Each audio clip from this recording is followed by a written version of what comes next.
Welcome to Season 2 of the Color Success Podcast. I'm your host, Dr. Stephanie J. Wong.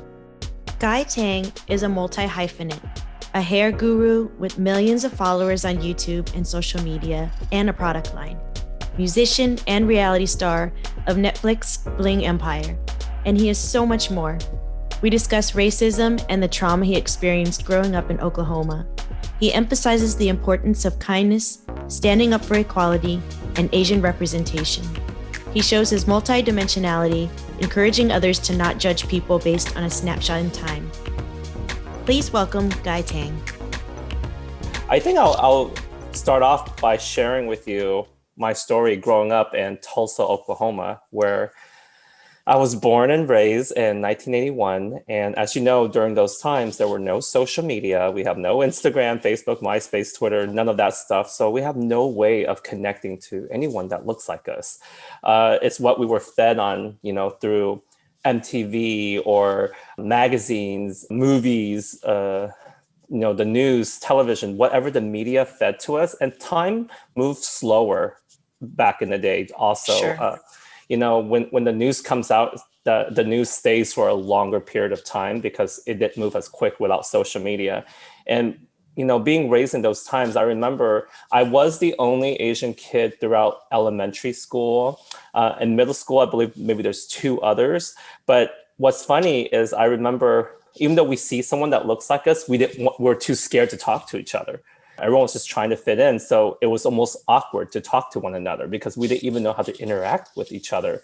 Because when there is no representation in the media, you can't identify with yourself. And then you realize how by looking in the mirror, you go like, wait, I don't look like them. And then, when you try to make friends, you realize you're different. I just remember getting bullied a lot. I got called chink, gook, faggot. They did the eye thing where they slant their eyes up and down and they stretch it out and ching chong, ding dong. And they go, whoa, they make all these Kung fu sounds. And yes. And it was so annoying. And, I love Bruce Lee. I love Jackie Chan, but I just remember people would just be like, oh, Jackie Chan and me love you long time. And they did all these prostitution mockery from the Vietnam War with the movie Full Metal Jacket. And and then you become embarrassed to be who you are. Then they make fun of my parents when my parents come pick me up from school and they have an accent. Yeah. Then all of a sudden you feel like, oh my God, am I embarrassed of myself? Because there's no representation. And this is where, we had no one to talk to because if I try to tell my friends, what little friends I had, but the ones I had that were white, they would never understand. They would be like, what are you talking about? Because they never lived it. If you're talking about your trauma, for them, it's like, well, I go through that too. I was like, that's not the same.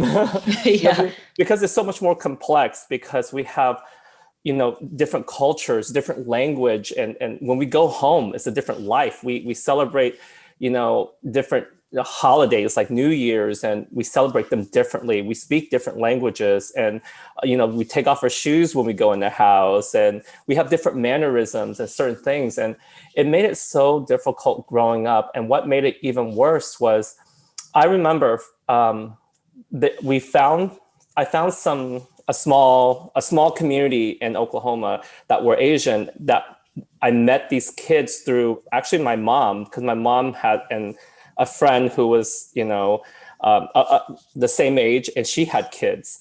And so I met her kids and they were Asian. They have other Asian friends with them. And I go, oh my God, they look like me. I want to be friends with them. And they look so cool. I wanted to fit in right away because I go, oh my God, I want to be Asian. I want to be proud. I want to be part of the Asian Cool Kids Club, And I remember I was 15 years old and my 16th birthday was about to come up. And I decided I'm going to have a birthday party and I'm going to invite all these people over to my house. And I don't even know any single one of them. I just want to feel like I belong. Yeah. And it was so interesting, that experience, because I remember they all call me whitewash. They were all making fun of me. They all were like, you're so whitewashed. And then I felt like I didn't belong. I was like, but it was strange because they looked like me, but I didn't belong. They weren't accepting. Yeah. Because I was whitewashed or whatever. And and they were making fun of me because the way I act was very different. Like all the Asian guys at that time they're more like thuggish in a way. You know what I'm talking about? They're like, yo, what's up? You know? So and I tried to act like them to fit in, but I realized I can't be fake. I can only be myself.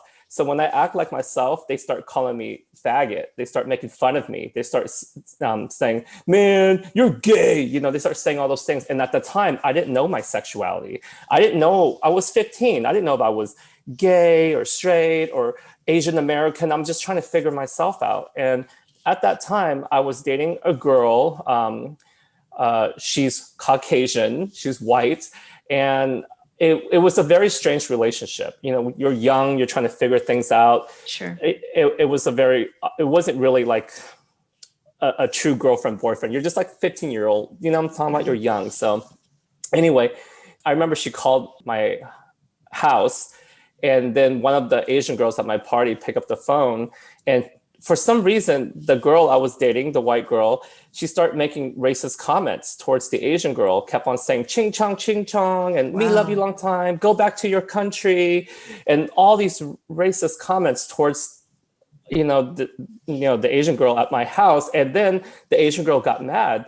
The Asian girl starts saying, get your white ass over here and I'll kick your ass. Like she was like going hard. Like she started saying that to that girl. So, and I was so confused. I was like, oh my God, that's like my girlfriend. And I didn't take it seriously at the time because I didn't know what was going on. It turned into like a race war. And I remember clearly there was probably like 30 Asian kids at my house and I know none of them.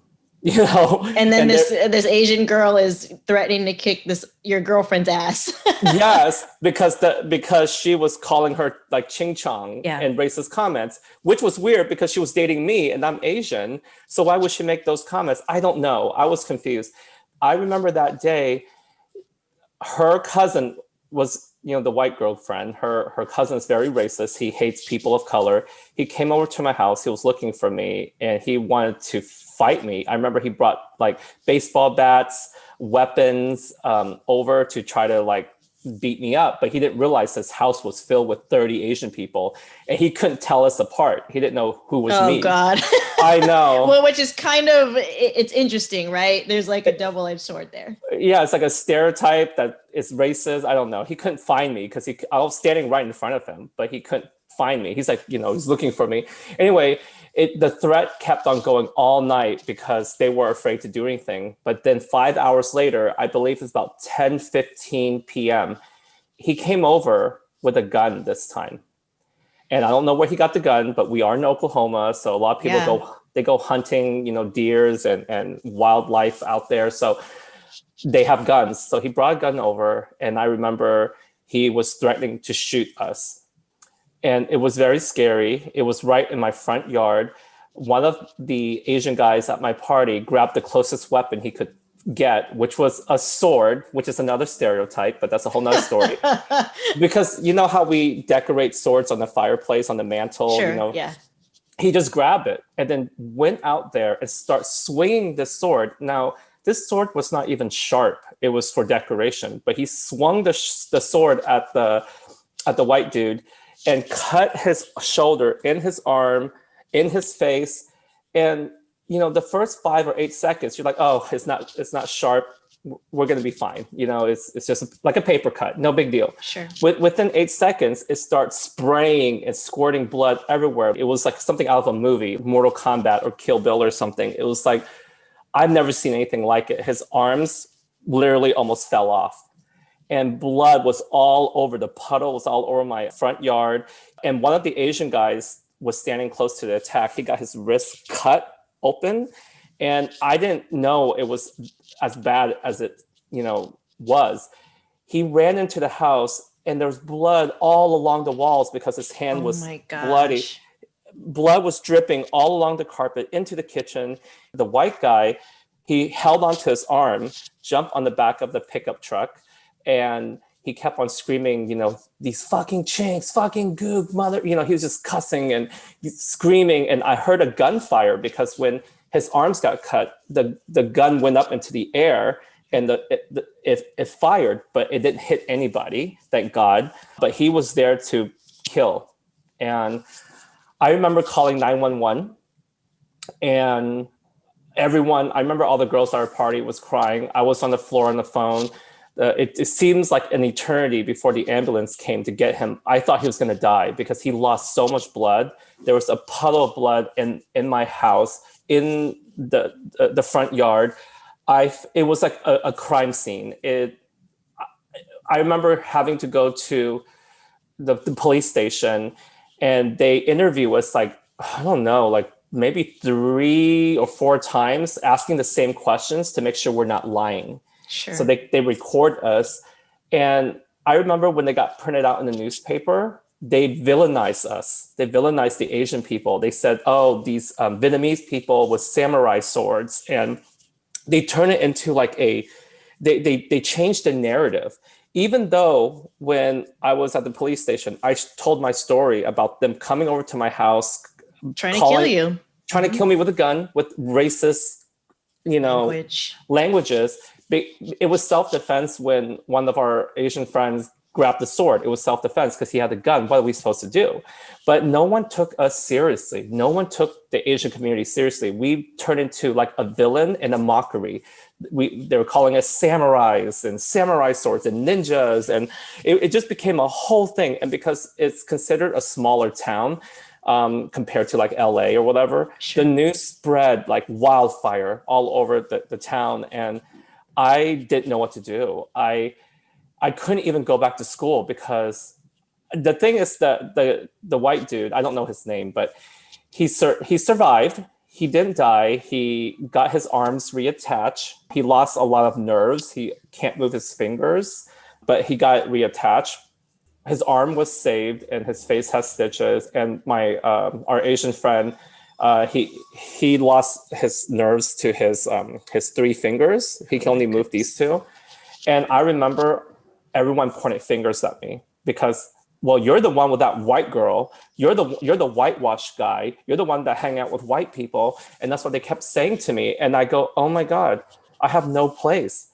I became outcasted from the Asian community because I was whitewashed, and I didn't fit in with the white people because I'm too Asian, or they call us Oriental back then in Oklahoma. I call it the O-bomb. No, I had to educate some of my colleagues about it. And, it's such a derogatory term, but obviously there were a lot more derogatory terms thrown at you. Well, it's objectifying, and people don't understand why it's offensive, but because people objectify like Asian women so much through like the history with the prostitution and all those things that people had to do to survive during the war times, that carry on, and it becomes offensive because you're objectifying people. You're making them like they're objects for you to, like an ornament or something. And that's not okay. Like the exoticism piece. Were your parents home when this happened? No, they left. They trusted me at the house, and I had to call them, and they were coming from Oklahoma City. So it took them like 45 minutes to get to us. And, you said the word exoticism. And what's really interesting about the word exotic is it's like a flower in the desert. It's rare. That means there's not much of you. And I realized the word exotic is actually very offensive because it means you're not represented. It means because they don't see you in television and movies, you become like this one thing in the middle of nowhere, meaning you don't belong. And that's why when you exotify someone, you're telling them they don't belong, that they're not represented and outcasted. And that's where people don't understand. No, exotic is a compliment. It means you're tropical. Like, no, that's not what it means. When you really think about it, Asians are not exotic. There's more Asians in the world. We're more populated. Yeah. There's less blue eye people and natural blonde hair people in the world. So technically they're more exotic than we are globally, but we're made to feel exotic because Hollywood has never embraced us, represented us in the proper way, even through Bruce Lee times. And people think that, oh, he's successful, but he had to fight his way to success because they rejected him because they don't like his Asian features in his face. And I can relate to all that. And I just remember I wanted to get out of Oklahoma, but I just don't know how. And I was still struggling with my sexual identity. And I remember I had another girlfriend who was Asian at the time. She helped me become proud to be Asian. I remember the first one was Korean. I remember, I was eating kimchi. I remember sitting on the floor eating the traditional way, trying to please her parents, trying to speak Korean so her family can like me. All those things, it made me embrace who I am. And I learned about K-pop back in the 90s, before it became big now. Yeah. And I turned to K-pop to identify with someone that looks like me, because I've always wanted to be a singer and or an actor, but I never felt like that was even possible, because what's the point? Because you don't see Asians on television. So how is that possible? So all your hopes and dreams are pretty much like unrealistic. So why even bother, right? Like you're supposed to just do what every Asian is supposed to do. That's what you felt like it's your destiny or whatever. Like you're just brought here to do stereotypical things because that's all you can do. There's no hopes, there's no dreams. And soon after, I met another girl. She's Hmong, and there's not that many Hmong people. And I remember, honestly, I wish I could tell her this now, but I treated her so horribly. And the reason why was because I hated myself. I hated myself at that time. I didn't know myself, and I took it out on her. It was so hard to be Asian. And that's why I could always tell when people are hurting. When people are treating people bad, they are hurting inside, because hurt people hurt people. They're projecting. And I can speak of it because I've been there. I was there through my 20s and my teens. I treated her so bad, but she loved me so much. And I didn't know my sexual identity during that time. So I took her for this long, wild ride. I was engaged to her. We were supposed to get married. We were supposed to, she wanted to have kids, but I just couldn't. I didn't know myself. So I took so much of my anger and frustration out on her, and I feel horrible for it. And, when you listen to my song, I wrote a song called Quit on This on my album More to Me. That was my apology to her, because I said, I'm sorry that I quit on this. I'm sorry that I broke your heart, all this stuff. I actually wrote that song for her. So when I made the music video, people were so confused. Why was I with a girl or, stuff like that. But I was like, no, I'm writing this song about my past, because music helps me heal more than ever right now as a songwriter. And I get to fulfill that dream as a singer that I never saw growing up as an Asian American. And even though we have K-pop now, K-pop is an Asian American, right? So for me, I want to fulfill my own dreams, my own destiny. If record labels and the world won't give us that chance, with social media now, we can create it. Just like with YouTube, we can create whatever we want. We have our own platform. And whether I reach a large audience or not, I know I'm touching hearts out there that I wish I would have had when I was, at that age. Absolutely. And, I see a lot of parallel processes. It's hard to turn off the psychologist in me, but there's a lot of parallel processes with what's going on now. And so, I don't want to stray too far away from your story. We'll kind of loop back, but how much violence is being directed towards us? It's not just like ching chong and stuff like that, although that's really hurtful. Now it's like, I'll give you Asians will give you coronavirus if they like cough or something, or, the recent attacks in the Bay Area against elderly Asian folks. And how do we come together as a community? From your experience, how can we cope with this individually and on a community level? When all this was happening, I can obviously relate to it, because to me, the racism is there. It's nothing new, right? But because of the COVID situation, it has heightened it. It has actually brought the truth out of a lot of people, right? And it's horrifying. It's disgusting. I was triggered. I had to sit back and process my feelings, because I was very triggered by it. I remember the trauma, trying to get out of it. And because Asian Americans, Asians in general, were raised in a different culture where we are silenced. Yeah.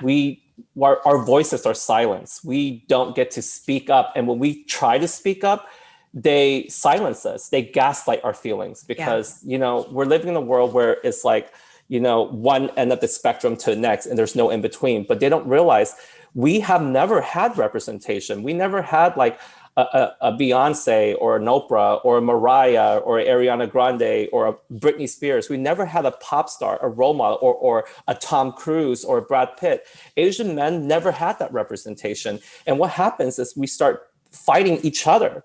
We start competing with one another. And that's why when you see a lot of Asians almost succeed, the other Asian try to bring them down. Yeah. And then they try to, please the white, person because they think that's the hierarchy.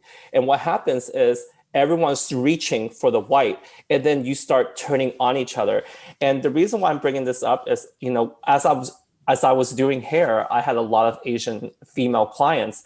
And when they tell me stories, a lot of times they hurt my feelings. They'll tell me I would never date Asian guys, or they'll say they would never do an Asian, or they don't ever want to be seen with an Asian. They only like white guys. They want to have better looking babies, and all these type of comments they make. And it was funny because I saw a huge number of Asian women turning against Asian men. And then I remember researching it and to see like the dating sites, Asian men were the least desired. Yeah. Like we were rejected. There's so many stereotypes that, demasculate Asian men, and Asian men start becoming angry at Asian women. And what happened is our own race, are hating each other because it's like betrayal. Nothing hurts more than being rejected from your own kind. And because I was rejected from the Asian community in Oklahoma because they call me whitewash, and then to be around so many of these Asian women who rejected me. And then in the gay world, I remember I was looking to love myself, right? So I was looking to find an Asian guy because I want someone I can identify with culturally and someone who can identify with me as a gay Asian male.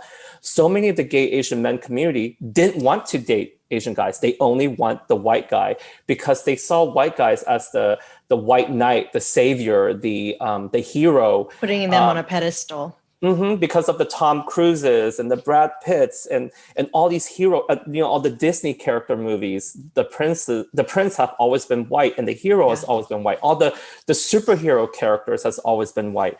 And so what happens is we are fighting each other, and there's so many Asian people not speaking up about it.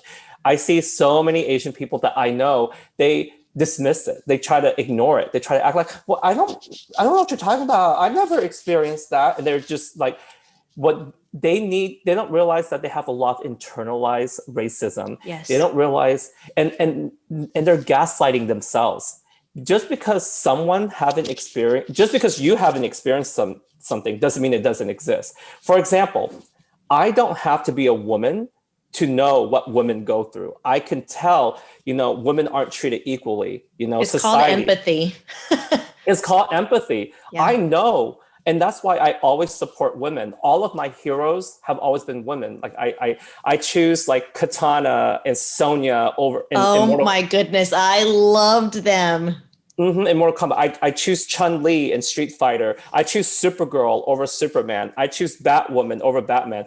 I choose Wonder Woman over Superman. Like I feel empowered by women. I've always supported women. I see the strength in women, and I don't have to be a woman to support women. But what's happening is, like some of these Asian people will gaslight themselves and our community by saying, well, I am Asian and I've never seen anything like that. And I go, I've never experienced. I was like, well, don't be ignorant. Just because you haven't experienced it for yourself, because you hung around with a lot of people who, you think don't see your color, but don't be fooled, because take a look at the media. There's societal messages that we're not equal and we have to fit into this specific stereotype, even if we are in the media. And that's why I think it's so important that you are talking about this today, because people don't necessarily see that. And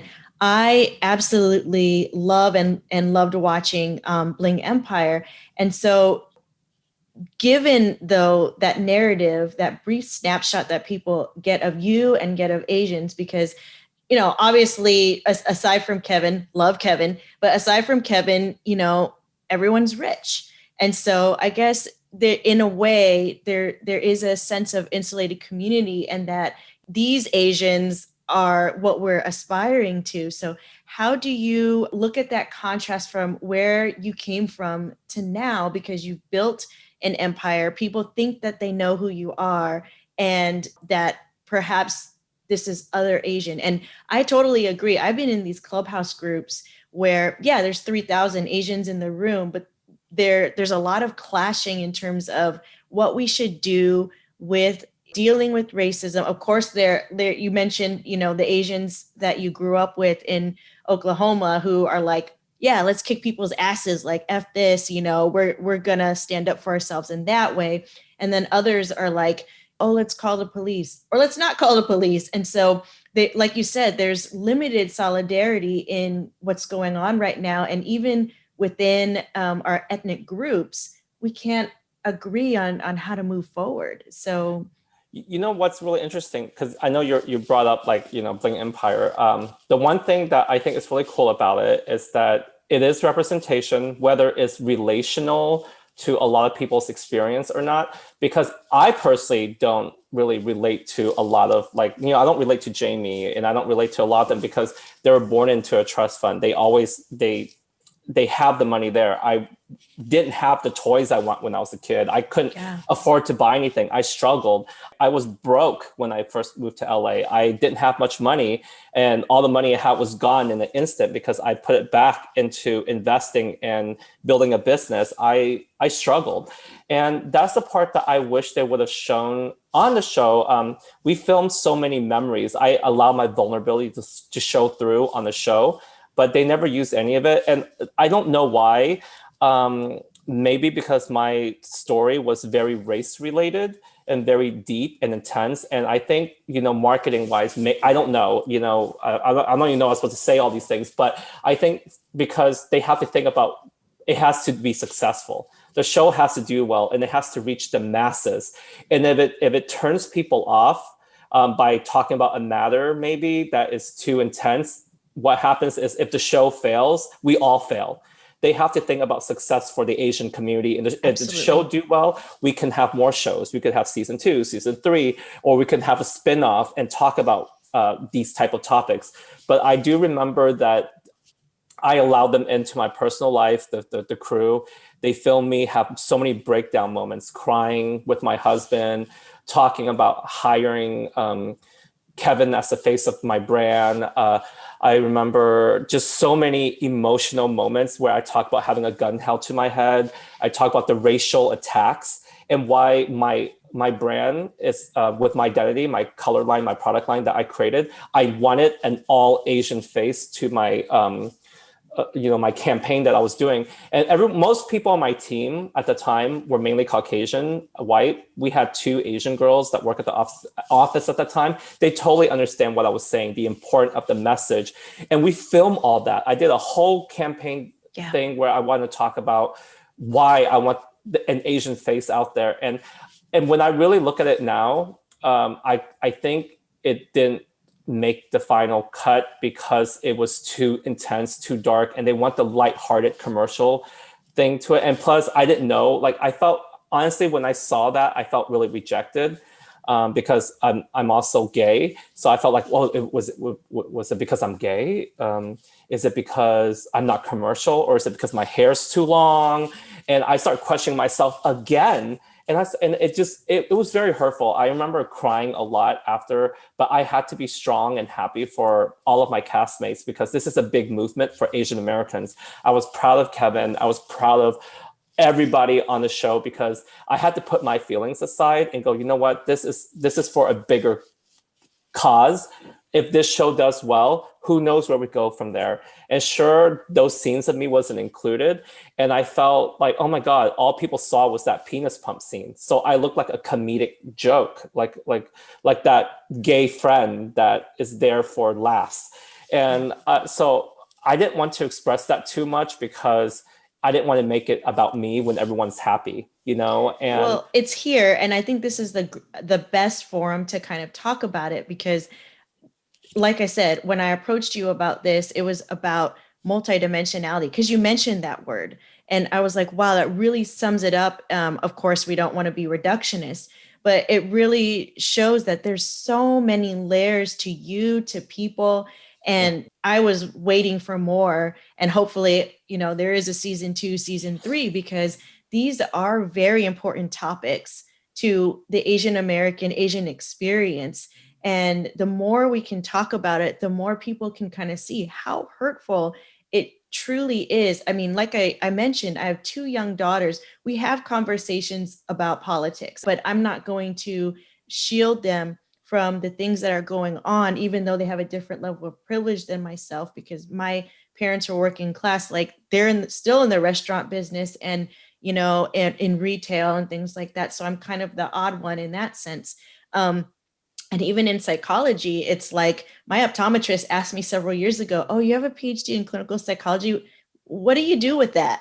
I'm like, "I do okay for myself," right? But that whole idea that we can't be ourselves, the immigrant experience too is very different than a lot of people who were born into money. And a lot of, before all the shootings and COVID, there were a lot of international students coming over here, driving Porsches and having all this money. And it's very different experience. They can coast through community college. They're coming here just to like party and have a good time. And so what are some of the things that you wish were shown in terms of your personal life with your husband, with the, like you said, the breakdowns? Like, what message?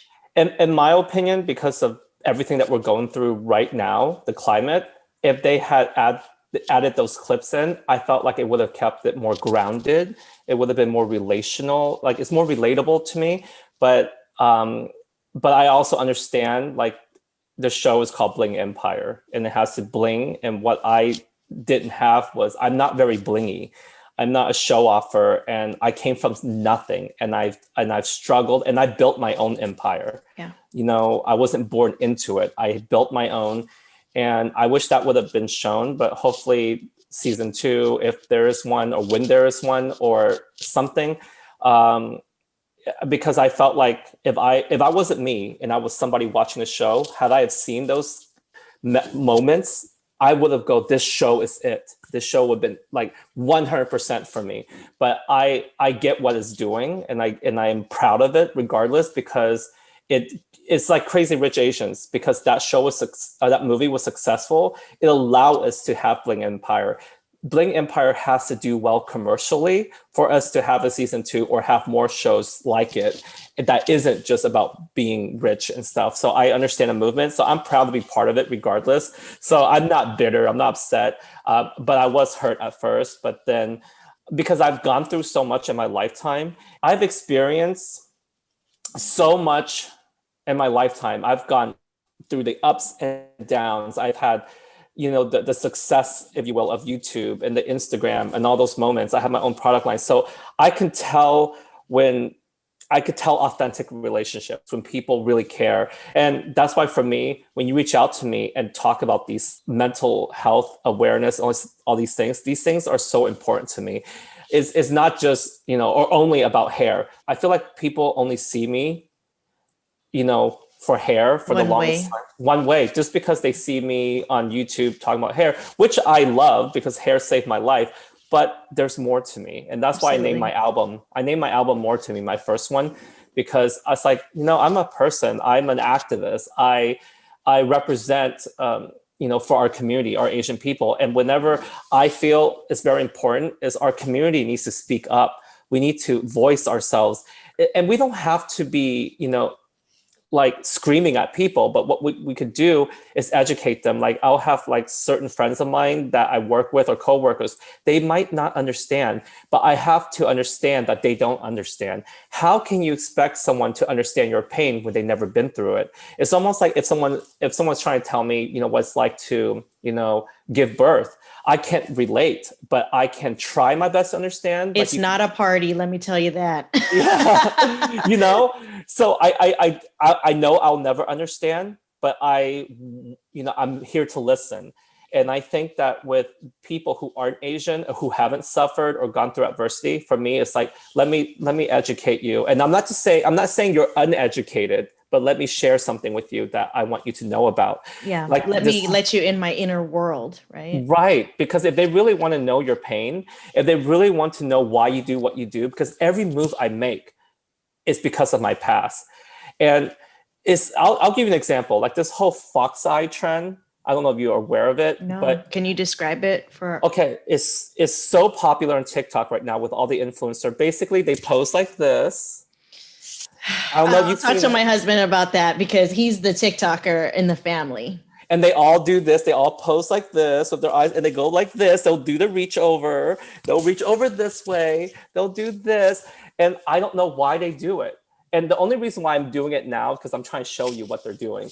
Yeah. And it's so offensive, and they don't realize it. It's one thing when you're doing a cat eyeliner makeup. That's which one I thing. have now. And I will say in my past, I've gotten crap for having a cat eye, when I was a trainee at my internship. She's like, why are you you're wearing makeup, you're seeing veterans and you're talking with clients, and I'm like, this is me. And I had a really hard time with my identity because I was wearing, I guess, what you would call stereotypically more feminine clothing. And I was an Asian American woman that I've had this cat eye for like 20 years, that's been my thing. And I refuse to not go to work like that because I said, how am I going to encourage my clients to be authentic when I'm not? And I'm coming to work not being true to myself.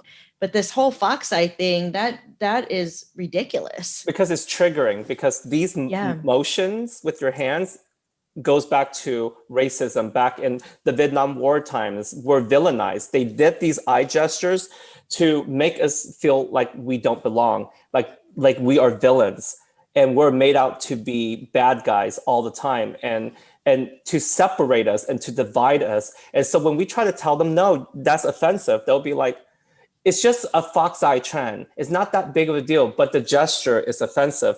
So now they're getting surgeries. They're doing this thing called threading, where they stick a needle in and pull the thread to make your eyes slant up. And so now this becomes a whole conversation because Bella Hadid and the Kardashians or whoever, I don't know, they were allegedly they all did it. So my thing is this: it's the reason why it's offensive is because we were told our eyes were ugly.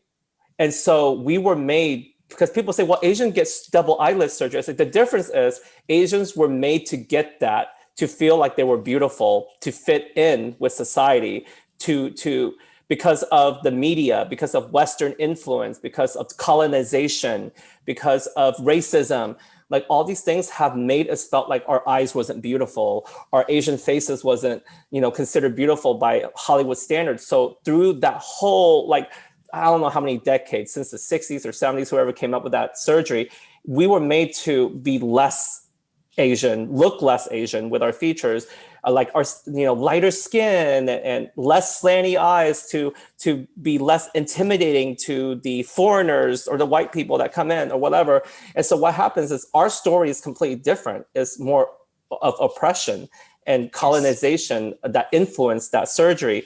But what happens is when non-Asian girls are getting surgery to do this, it's like, oh, so it's only beautiful when it's on you. But when it's naturally on an Asian person, we're not beautiful and we have to get surgery to have double eyelids or whatever it is. So our beauty is not naturally beautiful in this unless it's seen on them. It also goes back to like the lip injections and all that stuff, right? And I get it, full lips are beautiful and all that stuff. But the reason why so many people of color are offended by it is because they were made fun of in the 80s and 90s for having full lips naturally. Not all of them, but a lot of them have naturally fuller lips. So what happens is like when it's seen on a non-person of color getting their lips filled, all of a sudden it's deemed as beautiful because it's on them. Becomes a trend. Yeah. It becomes a trend. And that's the sad part, because something that we're naturally gifted with are seen as unattractive unless it's on someone who isn't a person of color. And that's where the problem comes in. And I think that a lot of people that aren't people of color, they don't realize that's their privilege. And they get offended by the word privilege because they think you're telling them they didn't live a hard life. We're not saying you didn't live a hard life. What we're saying is, you didn't go through these adversities and you've always had representation. Like, we're saying to them, you're privileged because you've always had Justin Bieber, Britney Spears, Backstreet Boys. All your dreams are attainable if you work hard enough. Where for us, those dreams are unattainable. Right. Don't even try. They're like microaggressions as well. It's like there's overt racism and then there's these slights that happen. And I think they're everywhere. It's not only in the media, but even on a day-to-day basis of we are stereotypically supposed to be quiet. We're supposed to put our heads down and do our work. And you've been through so much trauma. How did you cope with that in your journey? Because as a therapist, it's like that would give someone major PTSD to see that at 16 years, 15, 16 years old and growing up in a very highly racist area. Like I mentioned in San Francisco, yes, right now it's really bad, but I was pretty insulated from racism until I became a young adult. So how did you cope with that over all these years? Because it's still very raw.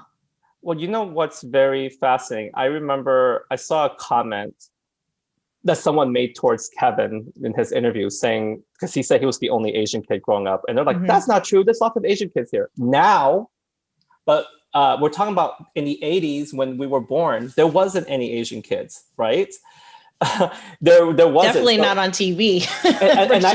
And I think people forget that there's a timeline. Just because you grew up during the Twitter era and the TikTok or Instagram, or you grew up now, you didn't realize history back in the 80s. We didn't have that. We didn't have social media where we could find someone on YouTube that is Asian that we can relate to. I mean, I remember when Trini, the Yellow Power Ranger, came out, it was like a win for everybody because like I was in 5th grade, we were playing Power Rangers and there was someone who looked like me. And then Kimberly was my best friend. She was Latina and white, but she looked like her, right? And so there was some representation there where we could say, yes, I am that character. Like truly, I see that person, but it was few and far between. I think, I can relate to what you're saying. I know that when I speak of it in a work environment, why, with what I want to do with the representation through like the ad campaigns that I'm doing, why it's important to me. Like when I want to, hire Kevin or somebody who's Asian or somebody who's a person of color, I think it makes people feel uncomfortable because people don't get it. They don't understand like how much rejection it feels. And for me, it's hard for me to buy a product if I can't relate to it. Right. And the thing is like, for centuries, the non-people of color had the representation. They've had it all this time. It's okay to share a little bit of space. I know it feels uncomfortable that, people of color, say, make room for us. We want representation too. They don't realize how big of a deal it is. So when you try to speak up on it, I feel like a lot of times people don't understand. There's pushback. They push back. They're like, I feel like just everybody, like even people that they could like roll their eyes like, oh, here we go again, the victim mentality. Oh, I'm so tired of this. And that's it's a lonely process too. And you talk about the hair. So a lot of the younger YouTubers, I would say, like the kids that my kids watch, because you're a hair expert, they're like, oh my gosh, I want to dye my hair like rainbow with these markers. I'm like, honey, it's not going to show up on our hair. I love my hair, but don't get me wrong, I'd love you to dye it, rose gold and your classics. But telling them your hair's beautiful the way it is at 6 and 9 years old, you do not need to touch it. And many people actually regret even starting the dyeing process early on because they have damaged hair. But even the messages that are sent. What's very interesting that you're bringing up this hair coloring thing is I actually got very popular, I think 7 or 8 years ago when the Asian community saw that I can turn Asian girls platinum blonde. And all of a sudden everybody came to me, all the Asian people came to me to go blonde. And it became like the thing because I could take you blonde without seeing orange, yellow. I can make it look natural. And it would take about 6, 7, or 8 hours, but I can do it. So all of a sudden I was booked out for 2 or 3 years because I was able to do this. But what happened in this process is very interesting. I remember some of the comments I got from some of my clients. They would make comments like, "Oh my God, I feel so beautiful. I feel like a white girl now." They'll make those comments to me and I go, "Huh?" Because I took them blonde. So it bothered me a little bit, but I didn't know how to process it. I had to sit on it. And it took me like a couple months to know why it bothered me. And when some of those clients come back, I remember saying to them, like, you know, even the white girls aren't naturally blonde. I make them blonde. I put highlights in their hair to make them blonde. So for you to say you feel beautiful and you feel like a white girl, and because for them, it's because of media, movies, Britney Spears and what have you. So I had to tell them, you do know Britney Spears is wearing hair extensions and those hair.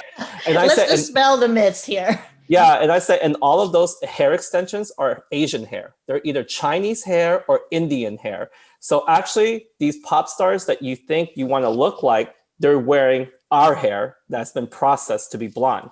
So no, you don't look like a white girl. You look like yourself. And to me, changing your color hair is about changing the bigotry of your race. Is more of fashion, like clothing. And like you can, what if I did green hair or blue hair? Does that make me like an alien? Or no, it's because it's fashion. We wear different color clothes.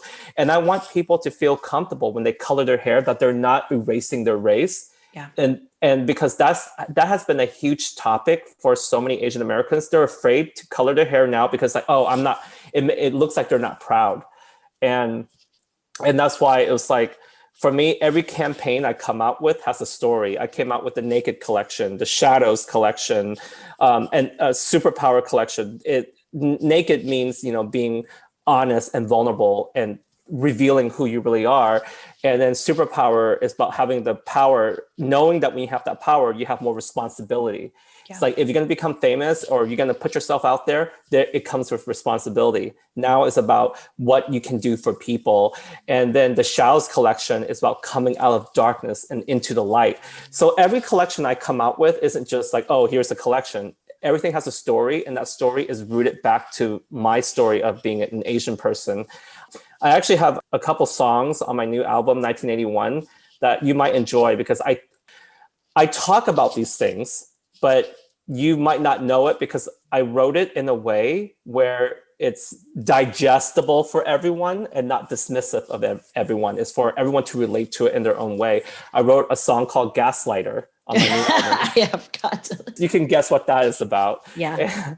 And Eye of the Storm. These tracks are very emotional. They're filled with anger, power, rage, love, and everything. So when it comes out next week, definitely check them out. You might enjoy the lyrics. I'll be helping you promote that for sure and paying attention to that. And that's why you brought up K-pop. BTS has been a huge part of my life. I've never, even though I liked NSYNC so much as a teenager, because that's what was out there and my best friend and I loved them, I've never felt this true connection to an artist until they came out, because, and of course, I'm learning Korean for the past couple of years because I love K-dramas, and then BTS came out and everything was over for me. But just that whole thought is like, I look at their lyrics and what they stand for. It's yes, they have very catchy lyrics, but I think why their fandom is so big across the world is that they have universal messages. And, people are starting, again, they're not Asian American, but people are starting to see Asian males are highly attractive, right? And they don't have to fit into a mold. They've created the mold. They are K-pop. They are the biggest pop group in the world, right?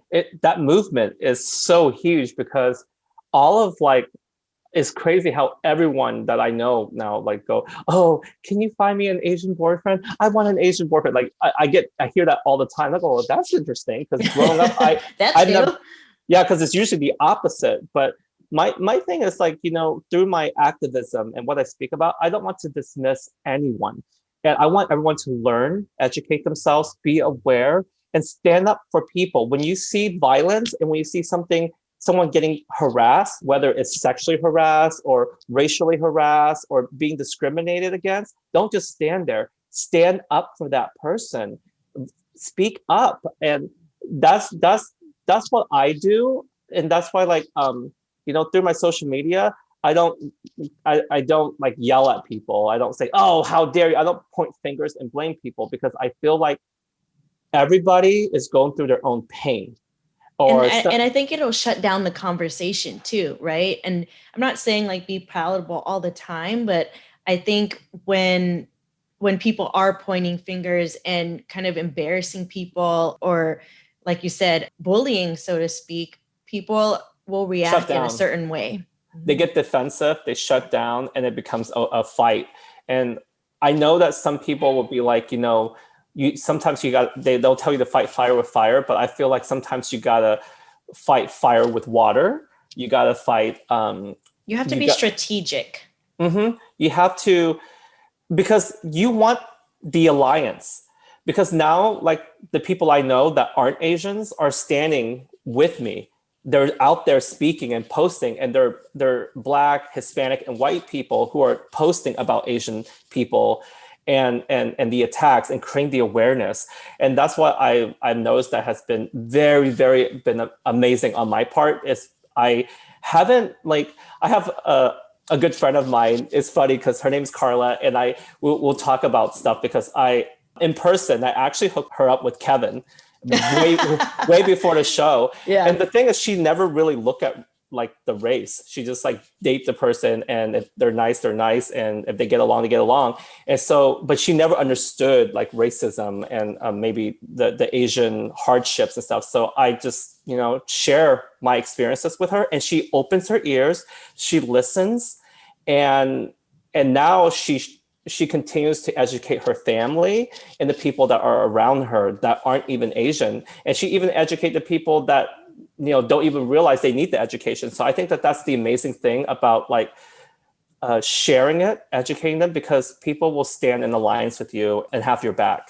And exposure. So again, I grew up in a very diverse elementary school. I still have my friends that I grew up with, and we weren't all Asian. And I mentioned my best friend was Latina and white. And most of my friends now that I'm still friends with are Black. And it never occurred to me. I'll tell you a microaggression that I committed, because we do it all the time. I was in Walnut Creek, which is a very white area, during my pre-doc internship, and my friend, he's Black, and we were trying to find a parking space. And I said, roll down the window and ask this white lady if she's leaving.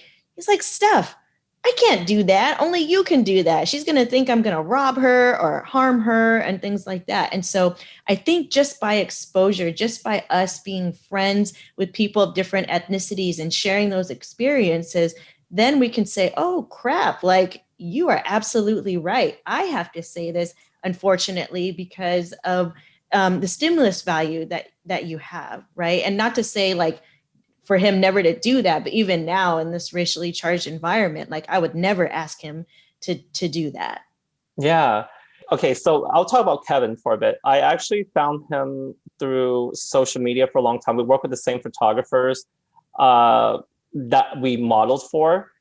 And so, because I used to do a lot of modeling like 10 years ago. You have a 20 pack, by the way. I don't even know. What do you eat? Like, I mean, that's a very, superficial question, but I'm just like, whatever we talk about, you have a 20 pack. And I mean, Kevin is like showing all his abs on TV, but I think Kelly was saying you rival Kevin in terms of the abs. I work out like almost, especially during quarantine. I gained a little bit of weight over the last couple months because of stress. I'll be honest with that. I've been stress eating. I've been eating cupcakes and hot pot Korean barbecue. I've just been eating just because I've been, trying to find my space to center myself and be calm. Just because when you put yourself out there on a show, that also added into the stress, to be honest, because a part of me really wanted to share that personal side of me more than the comedic side. So that, broke my heart a little bit. So I had to heal myself from it. And then when I got people unfollowing me and people send me messages like hating me because I was disrespecting Anna, but they don't realize the whole context of it. They don't realize that me and Kim, I didn't have her back because she, in real life, on the show that we have filmed that didn't make the cut, but she ditched me twice. She was supposed to be in two of my music videos. And she's supposed to play my ex-girlfriend, and she agreed to it. And then all of a sudden she just bailed out on me. So when she got the hit from Anna, I'm like, girl, you're on your own because, you ditched me. I was already upset with her, but you don't see that part. Yeah. So I think that's why when a lot of people watch shows, they have to take it for what it is and understand that, it's entertainment, and understand that there's a whole nother layer or more layers to the layer. There's editing. Yeah, people are trying to pander to the entertainment side versus these are real people. Yeah, it's hurtful. I was hurt by a lot of things. So there's contextual environments and situations. And I think because Kevin is the hunk of the show, and he got to almost like fulfill his void that he felt like there was never enough Asian hunks out there. And I agree, I was that same person. That's why I hired him to be my model for my hair color line. I remember him getting asked a lot of questions, and it was a challenge for him because he was still trying to figure out this journey right now. Yeah. And his identity. He needed time to process what's happening right now from the show. And because of the Asian attacks being, like, what do you think about? What do you think about? He says, I don't know right now. I'm trying to figure out who I am, because remember, he's adopted. Yeah. He has a whole different layer of trying to figure out. And as his friend, I talk to him. I support and guide him, because he doesn't need to be told he's wrong. He needs to. We all need to be educated when we are unaware of something, myself included. There's a lot of things I don't know still.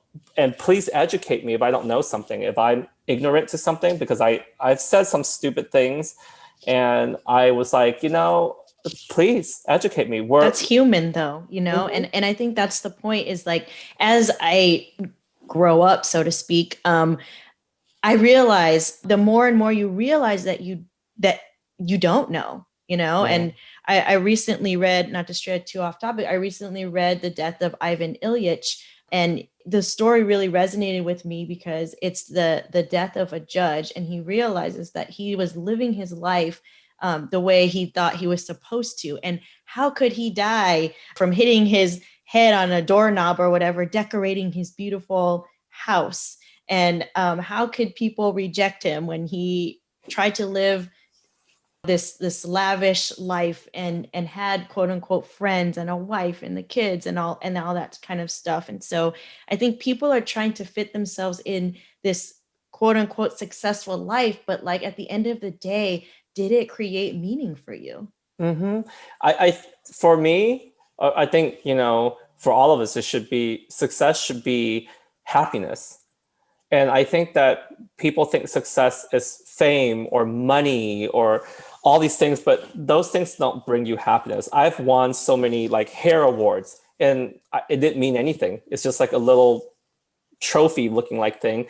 And it's like a piece of rock. It doesn't mean anything to me. I don't need it for validation. I've experienced like the YouTube sensation moments, and it's great and all, but at the end, will I be happy? It's about, being proud of who you are, knowing who you are, embracing who you are, and able to share who you are with people comfortably and live your life that way so you can be happy and doing what you want and not what people want you to do. And trust me, like for me, people used to make fun of me when I started my YouTube channel. They would laugh at me doing hair. And now I have my own brand. Now everyone is doing hair on YouTube, and then and I remember how hard it was for me because I was the first. And then now I'm transitioning into being a music artist, singer, songwriter, and people try to put me in a box, saying, no, stick to hair, be a hairstylist. What's happening? But what happened now is they're starting to slowly embrace the evolution, because I don't want to just do something because everybody wants me to do it. I want to do it because I am being authentic to myself. And some people might think that's off brand, because a lot of people will tell me that's not on brand, or you got to open up a different Instagram or a different YouTube channel, separate your life. And my thing I've always say is like, do you see, J-Lo have 5 different pages? Because J-Lo is a singer, actor, dancer, model. She has a makeup line, perfume. She has she's a judge on American Idol before, and a judge on the dancing show. She could roll out a scroll because she does all these things. Not that I'm saying everyone needs to be like J-Lo or whatever, but I'm saying like, her page is her. My page is me. I'm Guy Tang. Whether I'm a singer, whether I'm a reality show star, a hairstylist, or a brand creator or YouTuber, it's I'm all me. you. I'm all me. My page is about me. My page isn't about a product, and I feel like I constantly have to remind people, because people don't get it, because they've never seen anything like me before in the hair world. And because there's like, I am myself. I am the brand. Myself is the brand. And people forget that. So that brings up a great question, because a lot of people look up to you, and there are a lot of Asian Americans that want to get into the entertainment industry. Of course, some with like not great intentions. But what would you tell them? I mean, obviously being genuine, being authentic, but it is really hard to break in and create this representation. What advice would you give them, or what would you have liked to know when you were first starting out? No, because there's so many layers to it. So I'm like, okay, which layer? It's like, it's not easy. It's not easy. I'll tell you that. You will deal with rejection. People will make you question yourself. People make you doubt who you are. But at the end, if you're doing something that's right for you, that's the most important thing. And don't hurt anybody along the ways. I've seen people claw and scratch the way to the top. I've seen people, like there's betrayals and blackmail. I've seen so many things in my lifetime, getting to where I am. And I've never done any of that. I have always been true to myself. I've always been kind to everyone around me.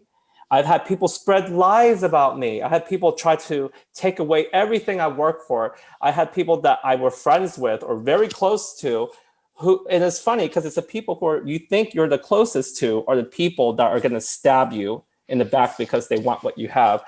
I trusted people and I share so many things with them, and then they try to take me down because they aren't where they want to be. So they try to spread rumors and stuff like that. And so that being said, you have to go into it being strong. Be prepared for everything that could happen. Don't ever doubt your path yourself, and do everything for the right reason. Never hurt anyone along the way, because you don't need to claw your way to the top. Well, you emanate kindness, and that's what I love about you. You're so authentic. Like, I feel like I've been talking to a friend that I've known for like 15, 20 years. And one thing that came out of that Clubhouse group was when Christine was saying that you were on Twitter and all these social media platforms, like addressing everyone's comment. And she was like blown away. Like, you defend your friends, you defend and try to protect them for those that genuinely care about you. You know what is very interesting? Because I saw that one is obviously hurting her, but she can't say anything. And I said, you know what, it doesn't feel good to be in that position, and to not, your own friends don't even have your back. I mean, that's horrible.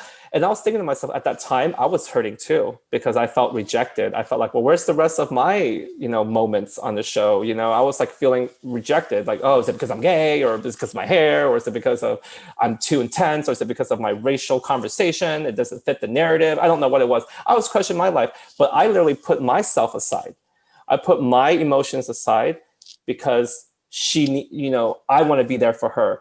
She needs the love.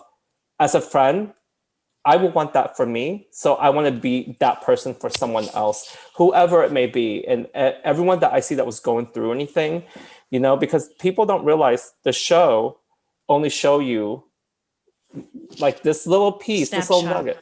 You don't realize all the other things. And so there's so many layers to it. So I was trying to be there for everyone who's going through things. I thought, what's funny, because I used to want to be like a therapist or a psychiatrist, growing up. I was like, I want to help people. I want to really examine people's behaviors. And what's interesting is doing hair almost a lot. People tell you their deepest, darkest secrets when you're there for hours. What's funny is I end up learning from them, because they start, it's really hard to explain, but when they share with me some of their deepest, darkest secrets, it becomes a part of my life too, because I hear it. I start to go home feeling, oh my God. And heavy. I feel very heavy, very heavy. It was very emotional for me, but then it helped me learn more about myself through them. I learned more about me and how I would handle their situation, because I start asking myself. And that's why, it's amazing how you can learn from other people's pain. And so what I want to do is take that and do it with anyone who doesn't understand the Asian community and the pain that we're going through, or, whether you're gay or Asian or a person of color, or just you look different. Anyone who's different, I always stand up for them as much as I can. And I also want to spread that, awareness for people, because sometimes people don't realize they use words that hurt. Yeah. And words have so much power. Words can cut, for sure. And they stay with you longer. You can literally, I don't know, let's just say somebody slapped me. I can heal from it and forget it, and I don't even remember the person's name or remember that person's face or something. But for some reason, the words hurt so much more. And that's why with social media, even though we don't... So much bullying, so much cyberbullying. So much. And I think that that's why, with my castmates of the show, my friends, a lot of them weren't used to a lot of it, where I already been down that route. So I could tell it hurt them. So I was there to listen and be their biggest cheerleader and support, my friends. So, I can already tell you take on that caretaker role, that protector. How do you cope with that heaviness? Because I can relate to that, right? You're a container almost of everyone else's pain in addition to yours. So when you go home and you feel that heaviness, what do you do? How do you cope that may have been different than in the past? It actually helps me heal. It helps my own pain heal, by listening to everyone else's pain and supporting them. It ends up supporting me. I don't know how to explain it, but it gives me purpose. It gives me purpose. It makes me feel like I'm healing myself by healing others. And I don't know how to explain that feeling, but it gives you meaning. It absolutely does. And you see them prospering in their lives if they didn't believe in themselves and you believe in them more than they did, in themselves. There's something absolutely rewarding and beautiful about that. Yeah. And I'm not saying I'm perfect either, because what I'm saying is I'm human. I do the best I can to do what's right and be the best version of myself I can be. Whether someone, feels some type of way about me from that episode on the show or whatever, I would say, hopefully in season 2, they get to see more dimensions to all of us, and myself included. So yeah, you are living an authentic life, and that's all any of us can ask for as human beings. No one is perfect. And I think now, again, with social media and just social comparison is at its peak. People need to be all put together. You don't see these narratives of people being in severe depression, or people will share it, but usually it's in the context of this is how I overcame it. But really, emotions just continue to vary, right? It's on a spectrum. And I don't even think of mental disorders as crazy, which is another label that goes on in the Asian community and really discourages people from seeking help. It's more so that's an emotion that humans experience. It's when it's really impacting your daily life is when perhaps you should seek professional help to talk about it. But overall, you have this huge platform. And I think the point is that you don't need to be a therapist. We need people, but you don't have to be a psychologist in order to help people and spread this awareness that we can be kind to each other. Mental health is important, and representation is important in various communities. That's when we become better as a society. We don't, people used to dismiss mental health because they go, oh, woe is me, go get some sleep, go get a massage, stuff like that. It's like, you can't massage the pain away, it's like you could make it, you could relax a little bit, but what's embedded in here just doesn't go away. And people don't know how to cope with it. They don't know how to, handle what's inside. And that's why people need support. And people don't realize that, like I work on celebrities, I work with famous YouTubers with like millions of followers. And I can tell you, everyone's going through something. Everyone is going through, no matter how famous you are. And the crazy thing is, the more famous you are, the more issues you have, because you start to question your features, the way you look on camera, who you are, and you're trying to find yourself because everyone's trying to define you. And I've noticed that with all of my large following clientele or friends that I'm involved with, like even myself included, it's like we go through quite a bit that people don't see, because you're not allowed to talk about it, because you have to be you're here, so you just have to deal with the environment you're in. And that's why you see so many people, they go through so much depression that people don't see, because they're substance abuse. Mm-hmm, they're unable to talk about it. They're almost like in the prison of their dreams. It's like this is your dream, but this is you're caged inside. And so I see a music video in the future on that.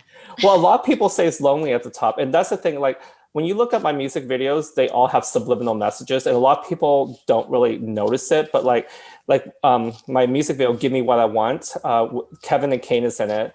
The reason why it's very, very sexual and very almost bisexual, hypersexualized, is because I feel like for the Asian male,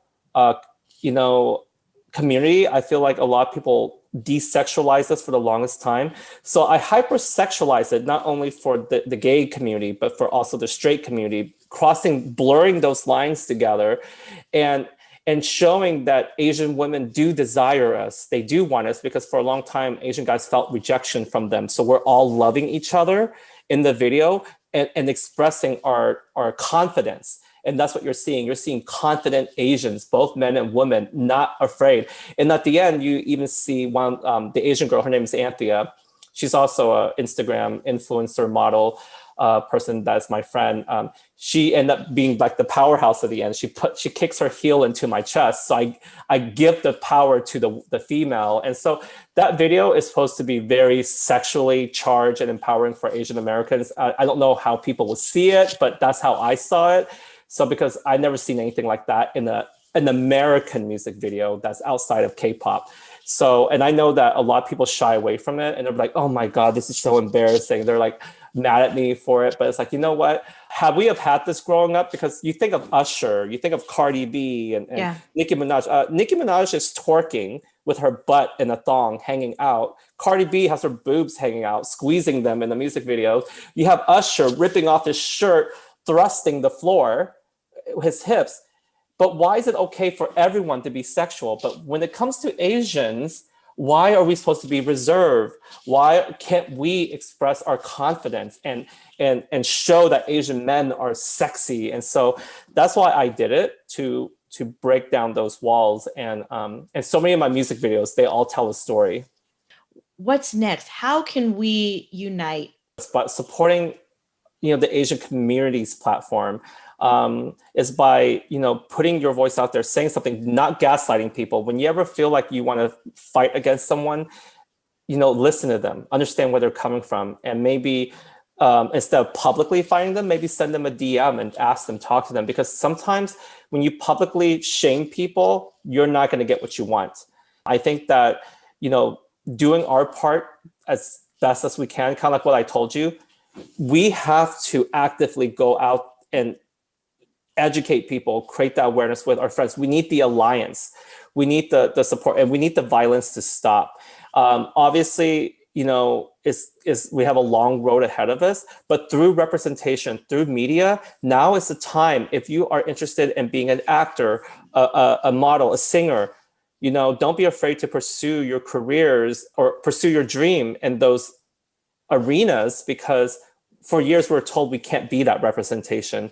Now you can put yourself out there, be that voice, find what your story is about and put that out there, and don't be afraid, because the more representation that we put out there, that will solve so many of these issues that we have. Because the problem is we never had that representation growing up, and it all leads back to representation. Because had we have been presented properly, we wouldn't have this divide, we wouldn't have these stereotypes, we wouldn't have to feel ashamed of who we are. Put yourself out there, be proud of yourself, and embrace who you are, and empower other Asians. And if you ever feel insecure about being Asians, talk to yourself.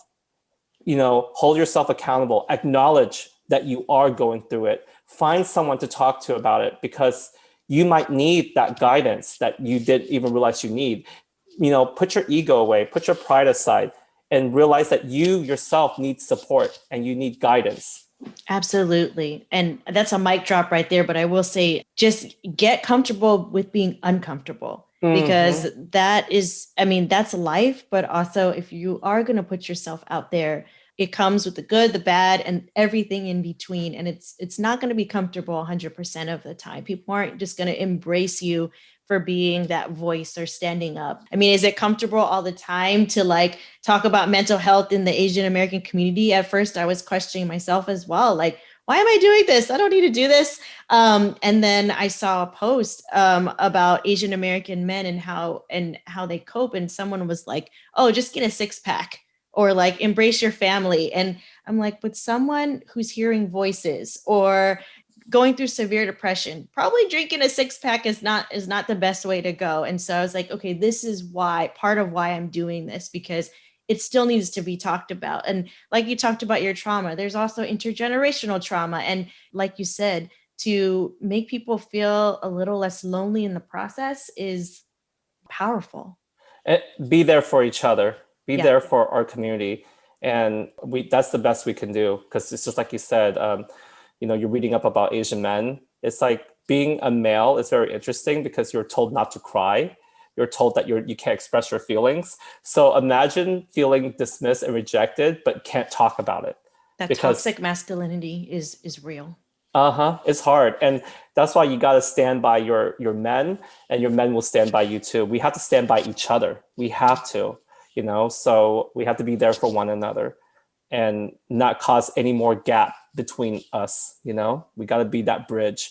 And I appreciate you for taking your time with me, and you're doing your part by reaching out to me, a huge part. And the reason why I wanted to do this with you is because of the message, the authenticity, the meaning. When you reached out to me, I go I've always wanted to talk about this, and this is great, because I think that a lot of times when people reach out to me, it's like, let's talk about next year's trend. What do you think the next hair color trend would be next season? And I was like, I don't care, because it's going to be whatever it's going to be. Just follow my YouTube channel. If I say it's going to be pink, it's going to be pink. Okay. So, but my thing is right now we have a huge message of racial division and human division, and we're trying to get past COVID and so many things right now. We have so much going on, and so I love the fact that you reached out to me to talk about this, because it shows me that you saw more to me than hair. So that means a lot to me. Are just a sweetheart. And, like I said, I was just super impressed on Clubhouse. I was super impressed because just you dove deeper into these issues that people will just brush over the surface, right? And so, like I said, I felt like I was talking to a friend and just talking over dinner. And I think you emanate and radiate that kind of kindness that draws people to you. And for you to never forget that, never ever forget that you are just so inspiring to people, but also just so relatable. I appreciate that. Thank you. You reaching out to me means a lot to me, and thank you for being you, and thank you for having that confidence and not being afraid and reach out, because I think some people can feel, like, oh, why bother? Or maybe there's some type of intimidation or they're afraid. I think that we all need to do our part, because at the end of the day, we're all human. We're all human.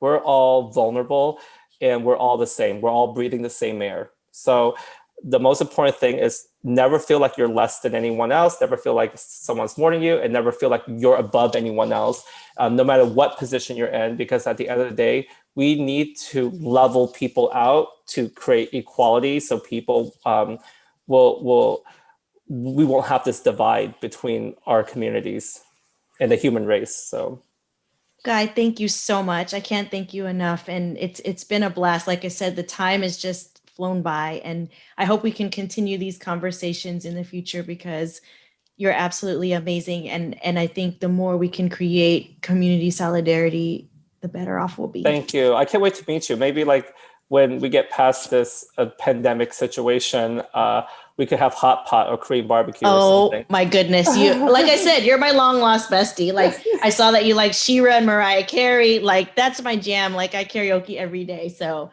thank you. Thank you so much. And don't be afraid to reach out, because I'm here. Thank you so much, Guy. Thank you so much for listening to the Color Success Podcast. Listen, like, subscribe on all major streaming platforms, YouTube, IG, and if you want exclusive content, you can join our Patreon. All links can be found at colorofsuccesspodcast.com.